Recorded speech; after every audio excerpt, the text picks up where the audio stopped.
Inna lillahi wa inna ilayhi raajicuun. Allah ha u naxariistee maanta waxaa magaalada Hargeysa ku geeriyooday abwaankii weynaa ee Maxamed Ibraahim Warsame Hadraawi. Walaal intaan warbixintan guda gelin waxaan kaa dalbanaynaa inaad u duceyso marxuum Hadraawi oo ka mid ahaa tiirarka fanka Soomaaliyeed. Allah ha u naxariistee maanta waxaa magaalada Hargeysa iyo deegaanada Soomaaliland ku geeriyooday abwaankii weynaa ee Maxamed Ibraahim Warsame Hadraawi. Dhowrkii sane la soo dhaafay ayaa la sheegay inuu la jiifay marxuumka xanuun hayay, balse ugu dambeyn maanta ayuu geeriyooday. Qaar ka mid ah eheladiisa ayaa warbaahinta u xaqiijiyay geerida abwaankii weynaa ee Maxamed Ibraahim Warsame Hadraawi, iyagoo sheegay in dhowaan la aasi doono. Allah ha u naxariistay abwaankii weynaa ee Maxamed Ibraahim Warsame Hadraawi ayaa waxa uu sameeyay qaarkoodna uu ka qayb qaatay riwaayado fara badan iyo heeso wadani ah, waxaana ka tacsiyay geeridiisa mas'uuliyiinta ugu sarreysa dowladda federaalka Soomaaliya oo ugu horeeya madaxweynaha Jamhuuriyadda Federaalka Soomaaliya Mudane Xasan Sheekh Maxamuud, ra'iisul wasaaraha dalka Mudane Xamse Cabdi Barre, gudoomiyaha golaha shacabka Sheekh Aadan Maxamed Nuur Madoobe, madaxweynaha Somaliland Muuse Biixi Cabdi, madaxda maamul goboleedyada, siyaasiyiin iyo abwaano ayaa tacsi tiiraanyal u diray ehelkii ummadii Soomaaliyeed oo ka baxay abwaan Hadraawi.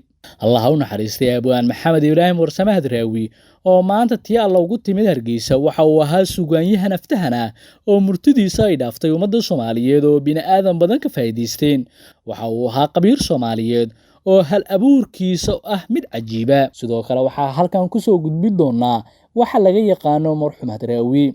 Maxamed Ibraahim Warsame Hadraawi oo ku magac dheer Hadraawi waa mid ka mid ah tiirarka fanka Soomaaliyeed. Waa abwaan ku caanbaxay curinta heesaha iyo gabayada.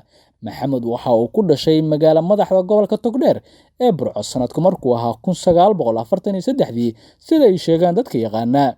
Maxamed Ibraahim markii uu 10 jirka ahaa waxa uu aaday dalka Yemen, isagoo waqtiga laga bilaabo la noolaa adeerkiis. Halkaas waxa uu ka galay dugsi, iyadoo magaca uu ku caanbaxay Hadraawi uu halka uga baxay.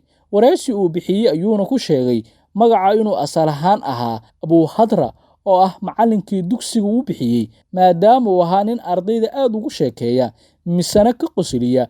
Markii uu dugsiga ka baxayna waxa uu macallin ka noqday mid ka mid ah dugsiyada hoose ee dalka Yemen. Hadraawi oo noqday gabiya iyo heeso curiye caan ka ah bulshada dhexdeeda, waxa uu ahaa nin aad uga soo horjeeda maamulkii militariga ahaa ee majraa u ahaa Generaal Maxamed Siyaad Barre. Heese iyo gabayo ka soo horjeeday maamulkii dalka uu tiriyay darteed ayaa sababtay in xabsiga loo taxaabo, waxaana lagu xiray magaalada Qansax Dheere oo ah magaalo 90 kiiloomitir dhanka koonfur galbeed ka jirta magaalo madaxda gobolka Baay ee Baydhabo. Waxaana uu xabsiga ku jiray 5 sano laga soo bilaabo 1973 ilaa 1978.